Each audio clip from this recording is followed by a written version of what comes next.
Hello friends, नमस्कार। Trigonometric graph की बात करने वाला हूं मैं आज, क्योंकि ट्रिग्नोमेट्रिक ग्राफ अगर आपको आता है तो चाहे अगर आप 11 की क्लास में हैं तो भी कम से कम आपको ये पता होना चाहिए कि कोई ट्रिग्नोमेट्रिक ग्राफ आप लिख रहे हैं तो उसकी डोमेन क्या होगी, उसकी रेंज क्या होगी, कितनी ऊंचाई तक कोई ग्राफ जाता है ट्रिग्नोमेट्रिक ग्राफ, या कितना नीचे तक जाता है वो, एक्स अक्ष के दोनों ओर कितनी दूर तक जा सकता है। अच्छा, एक चीज़ और है ना, जब हम ट्रिग्नोमेट्रिक ग्राफ बना लेते हैं तो जो ITF होता है यानी inverse trigonometric graph, class 12th में चैप्टर नंबर 2 है, उसको पढ़ने के लिए हमें ट्रिगोग्राफ की बहुत ज़्यादा ज़रूरत है। तो चलिए आज हम ट्रिग्नोमेट्रिक ग्राफ यानी शॉर्टकट में बोलें तो ट्रिगोग्राफ के विषय में बात करेंगे, और जिसमें हम पहला ग्राफ लेंगे y बराबर साइन x का। इसका ग्राफ बनाएंगे, इसकी डोमेन और रेंज की विषय में बात करेंगे। सबसे पहले तो आप देखो ASTC पढ़ चुके हो। ASTC के विषय में आपको मालूम होना चाहिए कि अगर आप 0 से π/2 के बीच में हो तो यहाँ पर सभी ट्रिग्नोमेट्रिक फंक्शन की जो वैल्यू आती है वो पॉजिटिव आती है, ऑल पॉजिटिव। जब π/2 से पाई के बीच में आप जाते हो ना तो साइन और साइन का जो कन्वर्ज प्रतिलोम होता है कॉसेक, वो पॉजिटिव होते हैं, तो बाकी सब यहाँ नेगेटिव हो जाते हैं। और यहाँ पर अगर आप आओ पाई से 3π/2 पर तो यहाँ पर tan और tan का उल्टा कॉट, ये पॉजिटिव हैं। इसी तरह 3π/2 से अगर आप 2π पे चले जाओ तो जब 3π/2 से 2π पे रहते हो तो cos और cos का उल्टा सीकेंट, ये पॉजिटिव रहते हैं, बाकी सब नेगेटिव रहते हैं। और जब आप 2π से फिर आगे जाते हो ना तो वो एक राउंड जैसे ही 360 डिग्री यानी 2π का लग जाता है तो फिर से वही उसी चीज़ की फिर पुनरावृत्ति होने लगती है। तो हम क्लास 10th में इतना तो हम पढ़ ही चुके हैं कि साइन 0 का मान कितना होता है, साइन π/2 यानी साइन 90 डिग्री का मान क्या होता है। तो कम से कम हम 90 डिग्री तक तो मान याद रखे ही हैं। 90 डिग्री के आगे अगर हमको मान याद रखना है तो उसके लिए ASTC की ज़रूरत पड़ती है। ASTC का वीडियो मैं पहले बना के डाल चुका हूँ। तो देखो, जैसे y बराबर हमें साइन x का ग्राफ बनाना है तो हम कुछ वैल्यू पे चेक करेंगे कि ग्राफ किधर की ओर जा रहा है। तो ये मैंने एक्सिस बनाया, ये x एक्सिस कहा और इसको y एक्सिस कहा। देखिए, जब कोई फंक्शन लिखा होता है ना, जैसे y बराबर साइन x, तो x अक्ष पर वैल्यू लेते हैं जो डोमेन कहलाता है। x की जो वैल्यू होती है x की जो वैल्यू होती है वो डोमेन कहलाती है, और जब हम y की वैल्यू देखते हैं तो वो रेंज आती है। अब जैसे मान लीजिए मैंने यहाँ पर कुछ इंटरवल बनाए हैं, देखिए 0 बनाया, π/2 बनाया मैंने, इसी तरह हम सभी में बनाएंगे, पाई बनाएगा, 3π/2 बनाया, और ये इंटरवल 2π तक मैंने इधर ले लिया। आगे आप कहीं भी ले सकते हैं। इसी तरह इधर हमने लिया माइनस का π/2, यहाँ लिया माइनस का पाई, इसी तरह माइनस का 3π/2, और आगे इधर आप अगर आ जाएंगे तो माइनस का 2π, फिर उसके और आगे आप चलते जाओ तो ये इंटरवल लिया। अब देखो, अगर मैं आपसे कहूँ कि चलो मैं साइन 0 का मान देखता हूँ तो साइन 0 का मान कितना होता है, 0 होता है, यानी पॉइंट तो हमें यही मिलेगा। ये जब साइन π/2 का मतलब 90 डिग्री, तो जब साइन 90 डिग्री की बात करेंगे तो साइन 90 का मान कितना आता है, 1, यानी 1 का मतलब अगर हम यहाँ तक की दूरी को 1 ले लूँ तो देखिएगा ज़रा, 1 से मैंने एक ऐसे एक स्ट्रेट लाइन खींचा जो x अक्ष के पैरेलल है, तो ये हो गई y बराबर 1। अच्छा, मैं नीचे भी लिए लेता हूँ बिल्कुल, और इसको मैंने कहा ये है y = -1। अब देखिए, वैल्यू जो है जब साइन 0 किया तो हमको ये पॉइंट मिला। अब हमने कहा साइन π/2 पे कितना होगा, तो साइन π/2 1 होता है, साइन 90 का मान 1 होता है। जैसे ही आप 180 पे आओगे तो फिर वैल्यू क्या हो जाएगी, 0 हो जाएगी, तो फिर 0।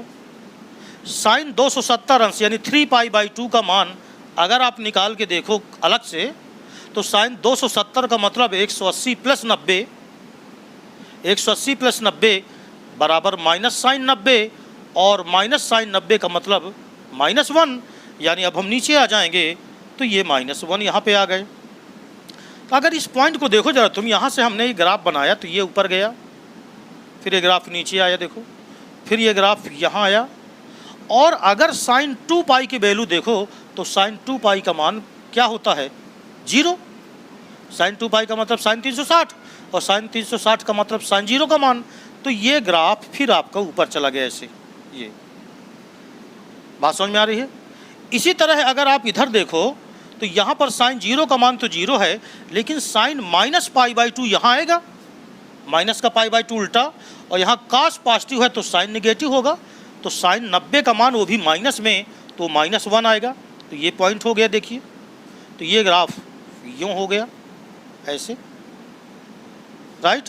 फिर साइन पाई यानी साइन 180 का मान 0 ही होता है, चाहे माइनस में हो चाहे प्लस में हो। तो ये ग्राफ फिर यूँ आया, और इस तरह आप देख रहे हो कि ये ग्राफ इस तरह आगे की ओर बढ़ता हुआ ऐसे चलता जाएगा, चाहे आप जितने मान रखते चले जाओ।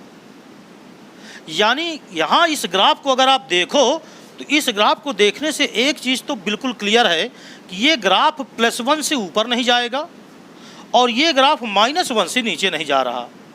इसका मतलब ये हो गया कि जो साइन x की वैल्यू है ये सदैव -1 और +1 के बीच में ही रहेगी या बराबर रहेगी।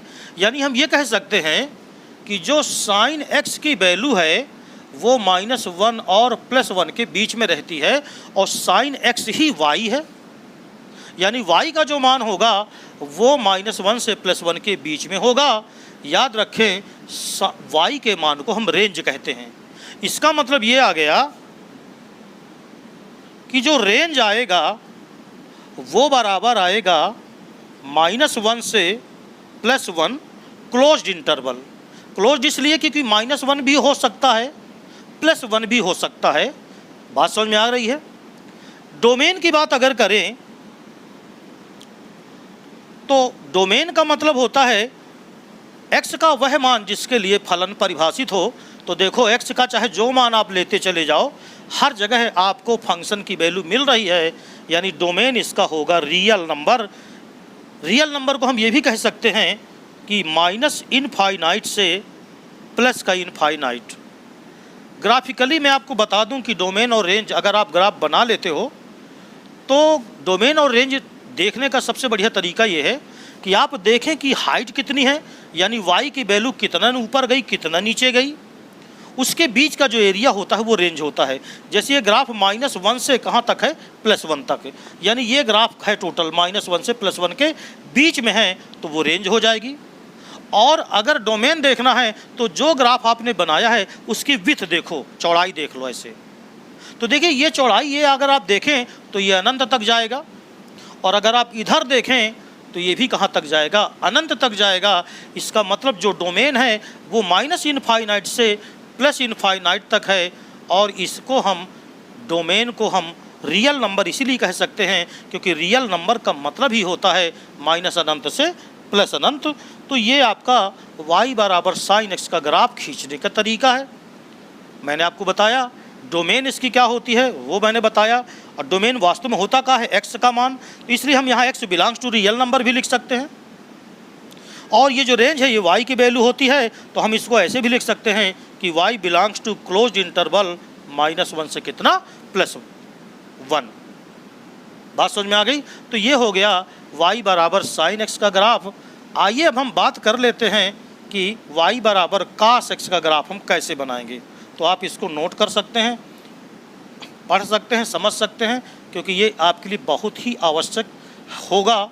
ग्राफ की जानकारी अगर आपको नहीं है, अच्छा मैंने एक चीज़ आपको बताया ही नहीं है कि जो y बराबर साइन x में भूल गया, मैंने मिटा दिया।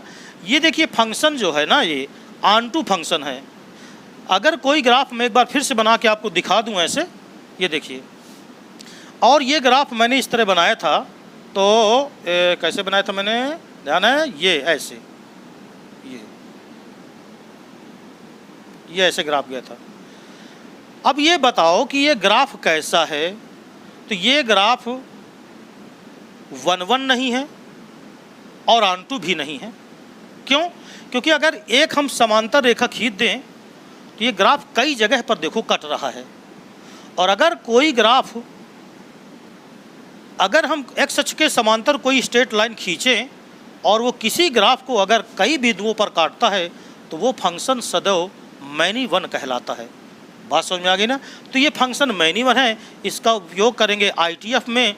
जब हम साइन इन्वर्स निकालते हैं तो साइन इन्वर्स निकालते समय हम इसकी कुछ इंटरवल को लेकर के इन्वर्स निकालते हैं, क्योंकि पूरे इंटरवल में ये कभी भी इन्वर्स नहीं निकल सकता इसका, क्योंकि फंक्शन का इन्वर्स तभी निकलता है जब वो 1 1 हो और ऑन2 हो। तो आपको इतनी बात समझ में आ गई होगी।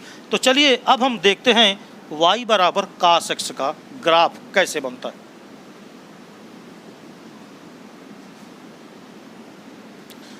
तो y बराबर cos x,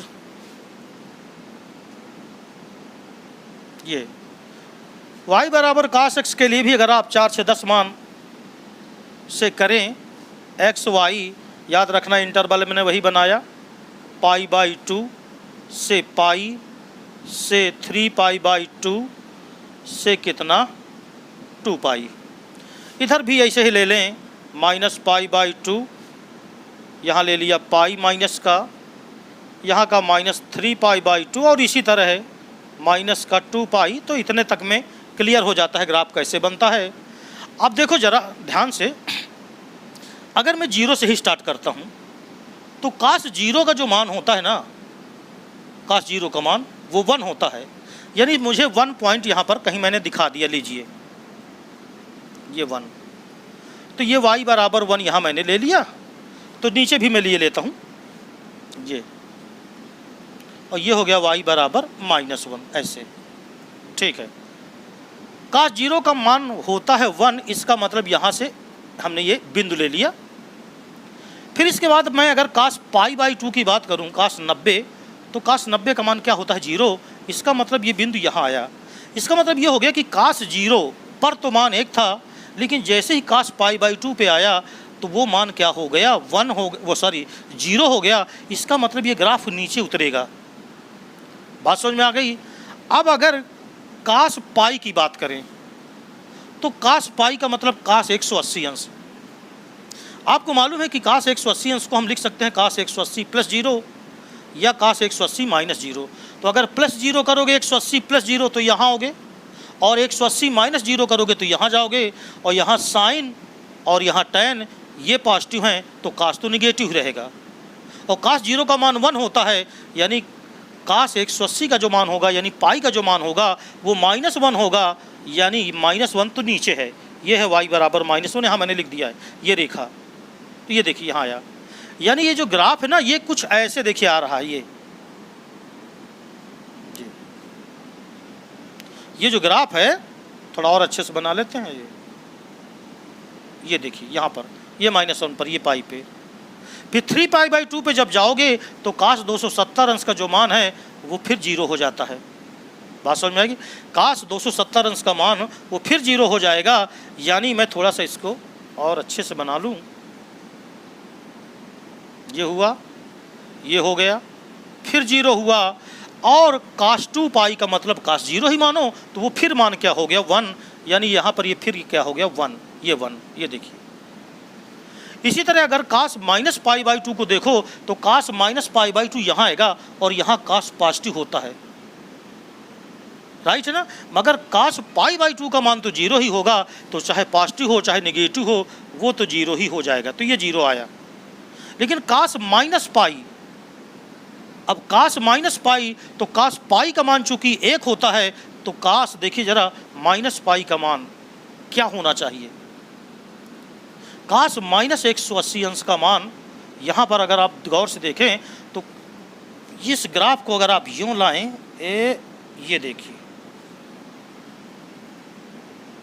और अब इसके बाद ये ग्राफ यहाँ से चढ़ना शुरू करेगा। यहाँ पर आया, अब यहाँ से ग्राफ फिर यहाँ पर आया, फिर 0 पे आया, और फिर ये ग्राफ ऐसे चढ़ना शुरू करेगा। तो अगर आप देखें तो ये ग्राफ कुछ आपको ऐसे मिलता हुआ दिखाई देगा। तो ये है cos x का ग्राफ। बात समझ में आ गई। अब ये cos x का जो ग्राफ यहाँ से जोड़ने की अपेक्षा है, ये यहाँ से उठेगा। देखिए ऐसे, ये थोड़ा सा यहाँ पर गड़बड़ दिख रहा है। ये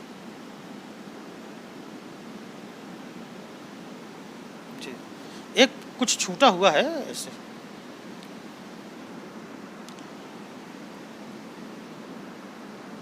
-π/2 का जो मान है cos का, cos 90 का मान 0 होता है। तो देखिए यहाँ पर वो 0 से आएगा, राइट, और यूं होता हुआ ऐसे ये π/2 पे। तो मैं उम्मीद करता हूँ कि आपको ये समझ में आ गया होगा। बोलो cos 90 का मान कितना होता है? 0।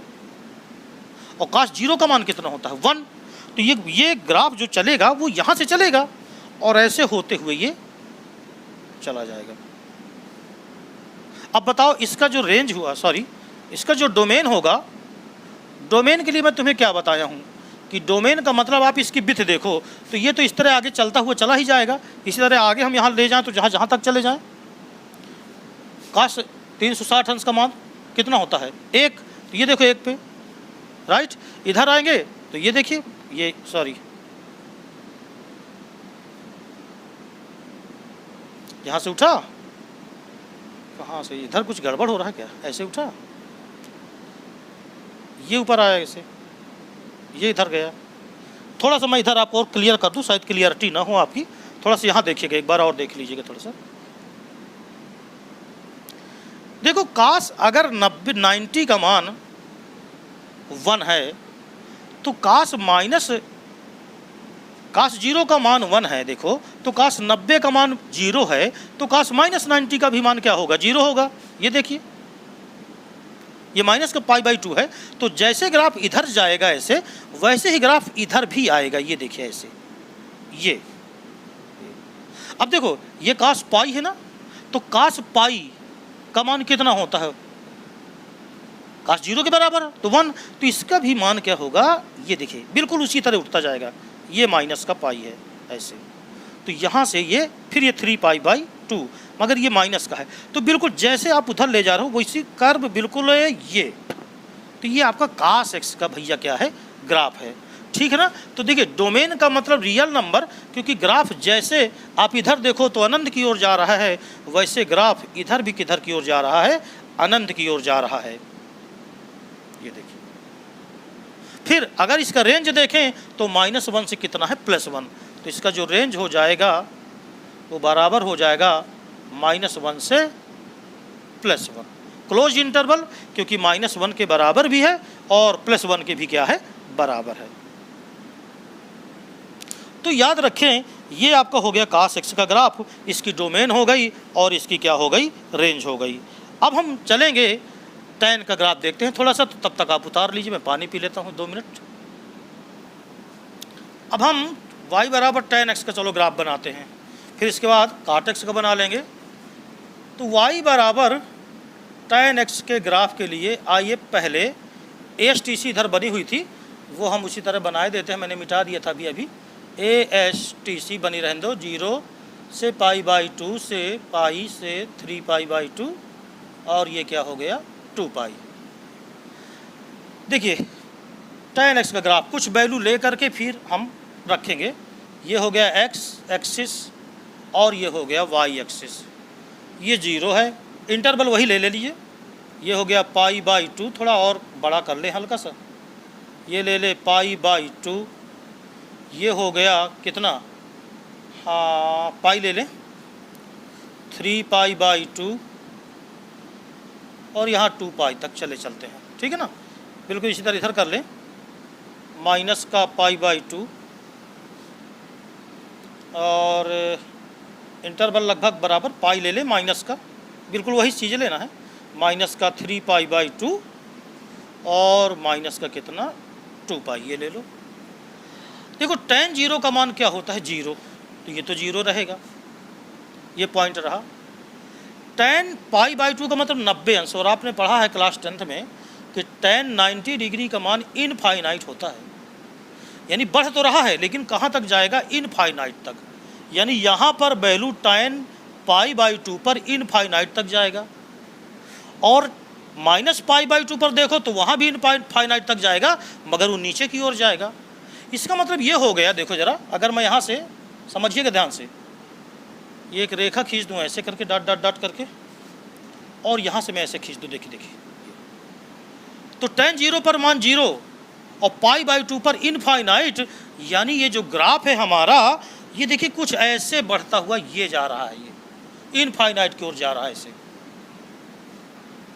और यहाँ पर देखो तो -π/2 पर ग्राफ माइनस इनफाइनाइट की तरफ जाएगा, लेकिन इनफाइनाइट को टच नहीं कर सकता। बात समझ में आ गई? तो ये देखिए इसका 0 से बढ़ता हुआ इनफाइनाइट की ओर, और इसी तरह इधर 0 से घटता हुआ माइनस इनफाइनाइट की ओर। अब देखो इसके बाद अगर हम पाई पे देखें tan का मान, तो tan पाई का मतलब 180, तो tan 180 का मान भी कितना होगा? 0 होगा। tan 180 का मान आप निकाल लेते हो। tan 180 का मान कैसे निकालते हैं? tan 180 प्लस 0 बराबर tan 0, और tan 0 का मान फिर क्या होता है? 0। इसका मतलब tan 0 पर, इस पर क्या होगा? 0। लेकिन π/2 पे और 3π/2 पे अगर आप देखो, यहाँ से देखिए, tan पाई पे तो मान 0 होगा, लेकिन जब वो 3π/2 पे जाएगा, समझिएगा ध्यान से, ये मैंने खींचा लिया और यहाँ पर भी मैंने खींचा ऐसे रखा ये, तो इधर से वो कहाँ जाएगा? ऊपर की ओर। ये देखिए, क्योंकि यहाँ पर अनंत होता है उसकी वैल्यू। बात समझ में आ गई है ना? लेकिन जब नीचे आएगा तो ये देखिए अनंत की ओर। बात समझ में आ गई? इसी तरह 2π भी, इसका 2π का मतलब 360 अंश, तो यहाँ से भी वो, अगर हम आगे एक और इंटरवल ले लें ऐसे, ये, तो यहाँ से भी वो ऊपर जाएगा ऐसे, मगर ये कहाँ आएगा? नीचे। राइट है? देखो इसी तरह यहाँ से भी वो, ये π/2 है ना, तो यहाँ से वो ऊपर जाएगा और इधर से वो कहाँ आएगा? नीचे। ये देखिए ऐसे ही 2π पर भी ऊपर जाएगा इधर, और इधर कहाँ आएगा? नीचे। ये सॉरी, इधर की ओर आएगा ऐसे। तो इधर हमें एक लाइन यहाँ से आ जाएगी, ये ग्राफ बनता है। ये हो जाएगा y बराबर किसका ग्राफ? tan x का ग्राफ हो जाएगा। तो बात समझ में आ गई? अब देखो जरा सोचो, ये जो tan x का ग्राफ है, इसकी रेंज बताओ। रेंज का मतलब ये देखो कि नीचे कहाँ तक जा सकता है ये, और ऊपर कहाँ तक जा सकता है। तो इसकी जो रेंज देखो है भैया, रेंज वो नीचे से लेके ऊपर तक कहीं भी जा सकता है। तो रेंज को हम रियल रखते हैं माइनस इनफाइनाइट से प्लस इनफाइनाइट। लेकिन जरा ये देखो, अगर इसकी डोमेन की मैं बात करूं,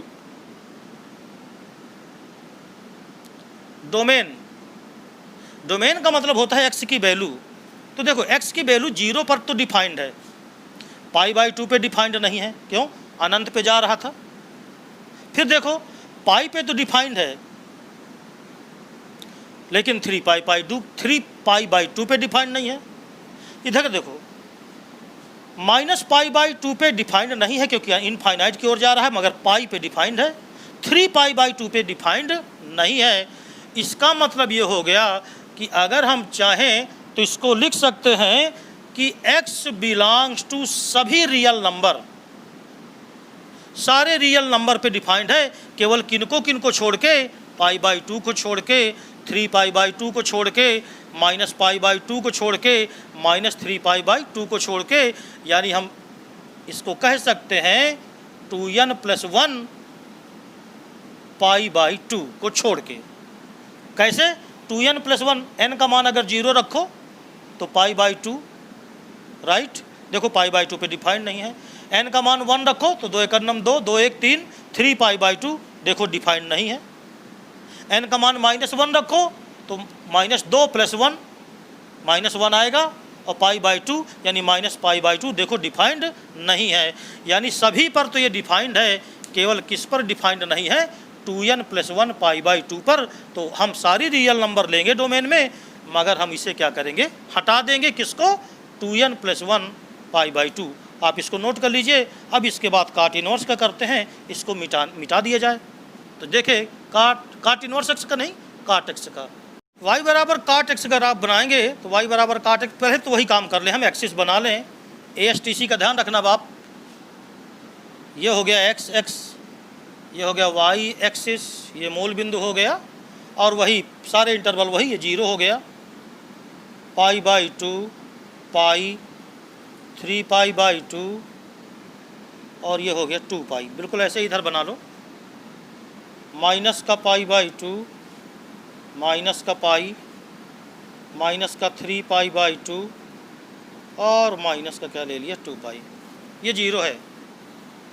अब ये बताओ आप, tan 0 का मान अगर 0 था तो काट 0 का मान इनफाइनाइट होगा, इसका मतलब वो इनफाइनाइट पे परिभाषित नहीं है। इसका मतलब कि काट 0 का मान इनफाइनाइट है, इसका मतलब वो परिभाषित नहीं है। काट 90 का मान क्या होता है 0, tan 90 का मान क्या होता है आप मुझे बताइए। जैसे tan 0 का मान 0 होता है, तो अगर मैं कहूँ कि काट 0 का मान क्या होगा तो तुम कहोगे 1/0, क्योंकि tan का उल्टा क्या होता है काट, और 1/0 का मतलब अपरिभाषित। अब जैसे मैं कहूँ कि tan 90 का मान होता है इनफाइनाइट, तो काट 90 का क्या होगा, तो काट 90 का होगा 1/इनफाइनाइट। बात समझ रहे हो ना। तो इस प्रकार हम ये कह सकते हैं कि अगर देखा जाए तो काट अगर tan 0 पर परिभाषित था तो काट 0 पर परिभाषित नहीं है। यानी कि हम देखें अगर तो ये 0 पर परिभाषित नहीं है, लेकिन π/2 पर परिभाषित है। इसलिए इसका जो ग्राफ बनेगा, पहले अब तो लाइन खींचना पड़ेगा, ऐसे सभी इंटरवल पे आप सीधी रेखा खींचेगा, ऐसे जैसे tan पे खींचा था, ऐसे बोर्ड के हिसाब से नहीं, आप कटरी से खींचेंगे, ऐसे करके देखिए ऐसे, और ये हो गया। इसी तरह इधर खींच लीजिए थोड़ा सा, क्योंकि इंटरवल पे किसी पे परिभाषित है और किसी पे नहीं परिभाषित है। तो 0 पर परिभाषित नहीं है, इसका मतलब 0 पर वो इनफाइनाइट की ओर जा रहा है, ये देखिए ऐसे। मगर tan cot π/2 का मान क्या होता है 0, तो यहाँ पर वो परिभाषित है, मगर फिर वो पाई पर परिभाषित नहीं है। ये देखिए 0 पर परिभाषित नहीं है, पाई पर परिभाषित नहीं है वो, और काट 3π/2 का मान 0 होगा। इसका मतलब अगर इस पे परिभाषित नहीं है तो फिर ये अनंत की ओर जाते हुए, ये देखिए माइनस अनंत की ओर। देखिए पाई पर परिभाषित नहीं है यानी इनफाइनाइट की ओर जा रहा है, 2π पर भी वो परिभाषित नहीं है यानी इनफाइनाइट की ओर जा रहा है, 3π/2 पर उसका मान क्या होता है 0 होता है। ऐसे ही ग्राफ ये बनते चले जाएंगे। 0 पर परिभाषित नहीं है मगर -π/2 पर परिभाषित है। तो देखिए ग्राफ ये ऐसे बनेगा, ये tan का कुछ उल्टा देखिए। देखिए पाई पर परिभाषित नहीं है मगर 3π/2 पर परिभाषित है, तो उसका ग्राफ अगर इधर 2π पर भी रेखा खींच दें तो ध्यान से देखिएगा वो ग्राफ आपका ऐसे बनेगा। ये काट एक्स का ग्राफ है। थोड़ा सा आपको ध्यान रखना है, बनाने का तरीका सीख लेना है। काट और tan में तो आपको यही ध्यान रखना है कि किस पर परिभाषित है और किस पर नहीं परिभाषित। जिस पर परिभाषित है यानी जिस पर वैल्यू 0 है वहाँ पर आप टच कराओ, और जैसे यहाँ पर परिभाषित नहीं है तो यहाँ पर अनंत की ओर लाओ, यहाँ पर परिभाषित नहीं है तो यहाँ पर अनंत की ओर लाओ। यहाँ पर माइनस अनंत की ओर जाएगा और यहाँ पर प्लस अनंत की ओर जाएगा। तो इस प्रकार अगर मैं कहूँ कि इसकी डोमेन क्या है, तो डोमेन का मतलब x की वैल्यू, तो x की वैल्यू हर जगह परिभाषित है, सिर्फ इन पॉइंट को छोड़ के, 0 को छोड़ के, पाई को छोड़ के, 2π को छोड़ के, -π को छोड़ के, -2π को छोड़ के, तो यहाँ पर ये परिभाषित नहीं है। यानी हम डोमेन x बिलोंग्स टू लिख सकते हैं ऑल रियल नंबर मगर n π को छोड़ के, क्योंकि n π पर ये परिभाषित नहीं है। और जहाँ तक रेंज की बात है तो रेंज आपको साफ साफ दिखाई दे रही है कि फलन ऊपर अनंत तक जा रहा है और नीचे भी कहाँ तक जा रहा है, अनंत तक। यानी जिसकी रेंज हो जाएगी वो ऑल टोटल रियल नंबर हो जाएगी। तो चाहे यूँ लिख दो और चाहे -इनफाइनाइट से +इनफाइनाइट तक लिख दो। अब हमारे पास 2 ग्राफ और बचे हैं। एक है कॉसेक एक्स और एक है सीकेंट एक्स। तो चलिए इसको नोट कर लीजिए। अब इसके बाद हम कॉसेक एक्स और सीकेंट एक्स का ग्राफ देखते हैं। तो सबसे पहले अब दो बचे हैं जो y बराबर सीकेंट एक्स यानी सेक एक्स जिसको आप कहते हो, और y बराबर कॉसेक एक्स। तो y बराबर सबसे पहले हम सीकेंट एक्स का करेंगे। तो y बराबर सीकेंट एक्स के लिए सबसे पहले हम कॉस एक्स का ग्राफ बना लेते हैं। चलिए कॉस एक्स का, और उसी को उल्टा चूँकि ये होता है, लगता है स्याही भी ख़त्म होने वाली है पेन की। X y 0 π/2 pi 3π/2 2 pi minus π/2 minus pi minus 3π/2 minus का 2 पाई। काश के ग्राफ में आपको याद होगा ना, ऐसे कुछ था। देखिए इधर ऐसे ये 1 की रेखा है y बराबर 1 वाली, और नीचे है y बराबर -1 वाली।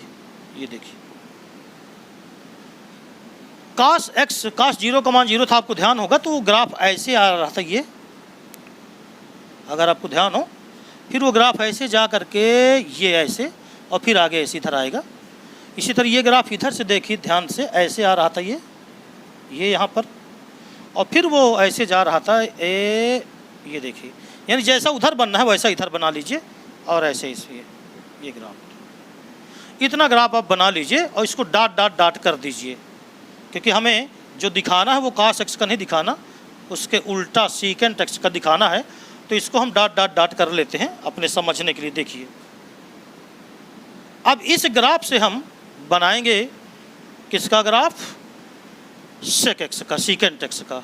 तो सोचो ज़रा कि ये 0 की वैल्यू है, काश 0 का मान तो 1 होता है ये, और यहाँ -1।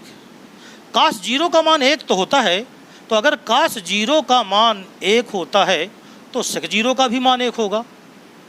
लेकिन काश π/2 का मान अगर 0 है तो सेक π/2 का मान काश π/2 का उल्टा, यानी 0 का उल्टा इनफाइनाइट। और इसी तरह माइनस जहाँ जहाँ काश 0 पे है, देखिए काश -π/2 पे 0 है, काश π/2 पे 0 है, तो यहाँ पर वो 0 है, तो यहीं पर अनंत पे जाएगा कौन? सेक, क्योंकि काश का उल्टा कौन होता है? सेक। तो अगर मैं ये लाइन इस तरह खींच लूँ, देखिए ध्यान से ये, और अगर ये लाइन मैं ऐसे खींच लूँ ये, तो यहाँ पर तो 0 है सेक, लेकिन π/2 पर इनफाइनाइट है और -π/2 पर भी इनफाइनाइट है।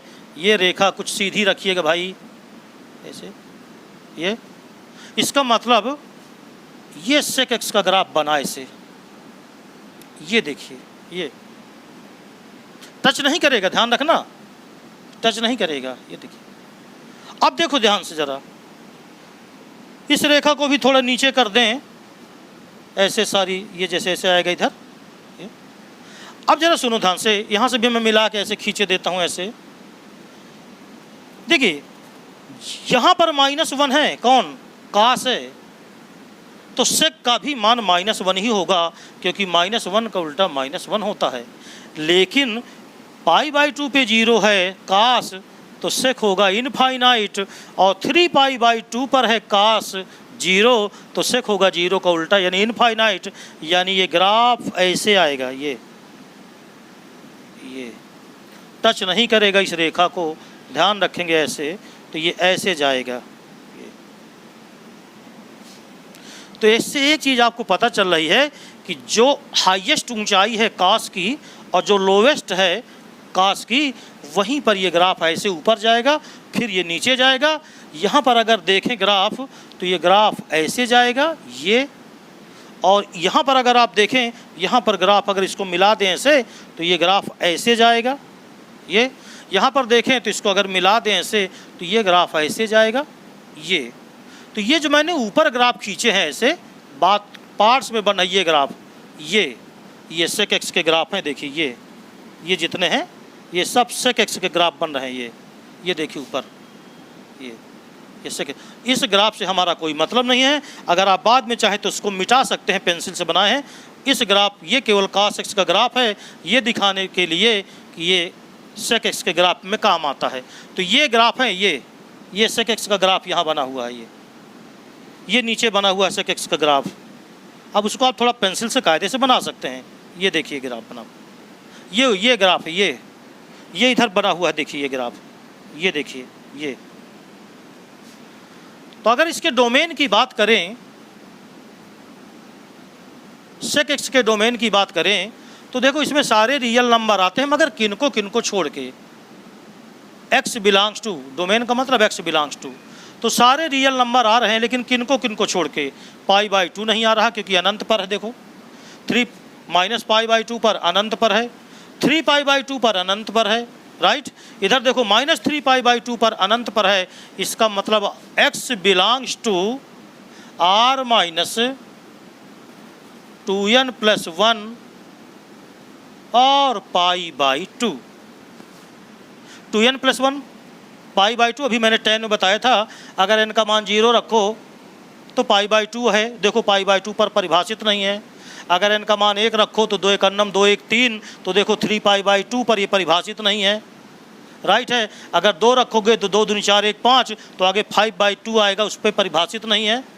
तो जिन पर परिभाषित नहीं है उस रियल नंबर में से क्या करें, हम निकाल देते हैं। अब आती है इसके रेंज की बात, तो यहीं पर मैं लिखे देता हूँ रेंज। इसका रेंज का मतलब कहाँ से कहाँ तक ये जा रहा है। देखो तो देखो रेंज में ऊंचाई देखो, इधर 1 से लेकर के ये इनफाइनाइट तक जा रहा है, और इधर -1 से लेकर के इनफाइनाइट तक जा रहा है। बीच में ग्राफ तुमको कहीं नहीं दिख रहा, यानी 1 और -1 के बीच में ग्राफ ही नहीं है। यानी इसकी जो रेंज आ जाएगी वो आ जाएगी -1 से, सॉरी माइनस इनफाइनाइट से, तो माइनस इनफाइनाइट से -1 तक क्लोज्ड इंटरवल इसलिए लेंगे क्योंकि -1 को टच कर रहा है, और यूनियन इधर 1 से कहाँ तक, इनफाइनाइट तक। तो ये आ गया डोमेन और क्या आ गया, रेंज। ऐसे ही हम cosec x का भी ग्राफ बना सकते हैं। उसके लिए हमें sin x के ग्राफ की ज़रूरत पड़ेगी। तो चलिए हम sin x का ग्राफ लेकर के और फिर हम cosec x का ग्राफ बनाते हैं। तो आप हेडिंग डाल लो cosec x। देखिए इनका डोमेन और रेंज आपको ध्यान में रखना होगा। ग्राफ बनाने से ये फ़ायदा होता है कि डोमेन और रेंज अगर कभी हमको भूलने भी लगता है, तो अगर ग्राफ हमको याद है तो ग्राफ से देख करके हम डोमेन और रेंज इसका ज्ञात कर सकते हैं, राइट है ना। और जो ग्राफ खींचा जाता है वो 0 से लेके 2π और 0 से लेकर के -2π के बीच में आप 2 2 3 3 वैल्यू रख करके वहीं से ग्राफ को निकालते जाइए। तो अब हमारा है y बराबर cosec x, y बराबर cosec x। अब cosec x जो है वो किसका उल्टा है, cosec x sin x का उल्टा है। तो पहले sin x का बना लो, फिर उसे डॉट डॉट डॉट कर लेना। ये देखो ये x हो गया, ये y हो गया, ये मूल बिंदु हो गया। इंटरवल सब में वही लेना है आपको। कौन कौन से, π/2, π, 3π/2 और 2π। इधर क्या लेंगे, -π/2, -π, माइनस का 3π/2 और माइनस का कितना 2π, और आगे बढ़ा दीजिए इसको इधर। ये अच्छा, साइन का ग्राफ किसके किसके बीच में था, 1 से -1, -1 से +1 के बीच में। तो देखिए एक रेखा ऐसे हमने खींच लिया। ये थोड़ा और नीचे कर लेते हैं। ये मेरे मार्कर की स्याही ख़त्म हो रही है, लेकिन यह है कि लास्ट बचा हुआ है तो इसको कर देते हैं ऐसे। +1 नीचे हो गया -1। ये ठीक है।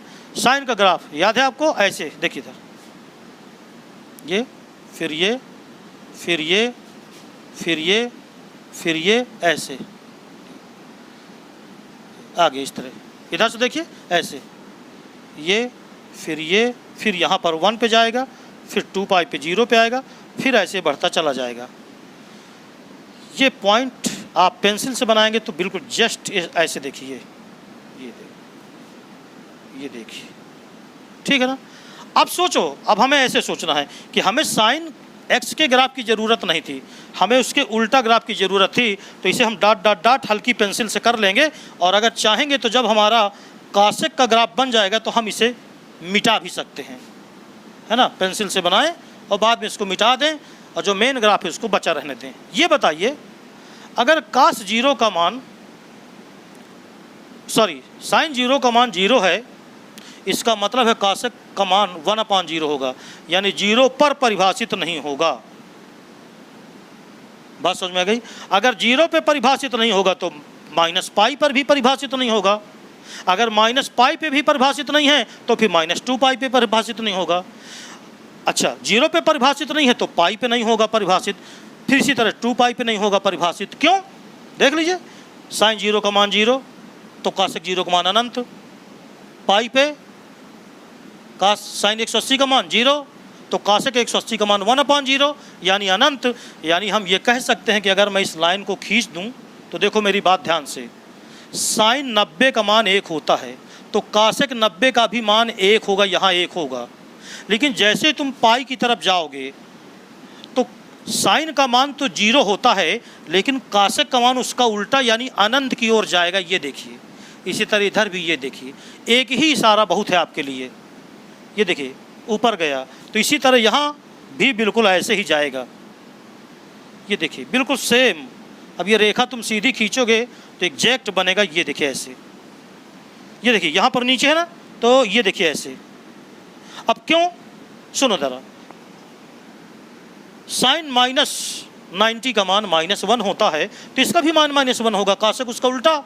लेकिन जहाँ जहाँ साइन 0 होता है वहाँ वहाँ पर कासेक किधर की ओर जाने लगेगा, अनंत की ओर। तो याद रखिए, अब आप चाहें तो इसका, अब यहाँ पर देखो तो किधर जाएगा, ऐसे रेखा खींच दो ऐसे, और यहाँ पर देखो तो ये देखिए यहाँ पर ऐसे और फिर यहाँ पर ऐसे, ये तो ये इसका ग्राफ बन रहा है। अब आप चाहें तो इसे मिटा दें, ये मिटा दीजिए, साइन का ग्राफ मिट गया ऐसे, ये मिटा दिया मैंने। तो ये जो ग्राफ भैया बच रहा है ना, ये सब, ये जो बचा है अब अलग से, ये सब साइन का मिटा दिया मैंने। तो ये ग्राफ जो बच रहा है ये सब कासेक एक्स का ग्राफ है। इसके डोमेन की बात करें तो सभी रियल नंबर में कौन कौन नहीं शामिल है, देखो 0 पे इनफाइनाइट है, ये नहीं शामिल, पाई को नहीं टच कर रहा, ये देखो 2π को नहीं टच कर रहा, यानी पाई 0 नहीं टच कर रहा, पाई नहीं टच कर रहा, 2π नहीं टच कर रहा, इधर -π नहीं टच कर रहा, इधर -2π नहीं टच कर रहा, यानी r में घटा दो nπ उसको नहीं टच कर रहा। रेंज की बात करें तो रेंज देखो जरा, ये ग्राफ कहाँ से उठ रहा है, 1 से, और ये नीचे कहाँ से जा रहा है, -1 से। क्या इसके बीच में आपको कासेक एक्स का कहीं ग्राफ दिख रहा है? नहीं दिख रहा। इसका मतलब ये हो गया कि इसका जो रेंज आएगा वो बोलो -1 से, -1 को टच किया, पहले अनंत लिखा जाता है, पहले माइनस अनंत से -1 तक, यूनियन 1 से कहाँ तक, अनंत तक। तो इस प्रकार ये ग्राफ हो गया, ये इनका डोमेन हो गया, ये रेंज हो गया। ये मैंने इसलिए बताया है आपको जिससे आप जब इन्वर्स ITF पढ़ें तो उसमें भी आपको भरपूर नॉलेज रहे। तो ये हो गया ट्रिग्नोमेट्रिक ग्राफ, क्लास 11th के लिए भी है काम का और क्लास 12th के लिए भी है काम का।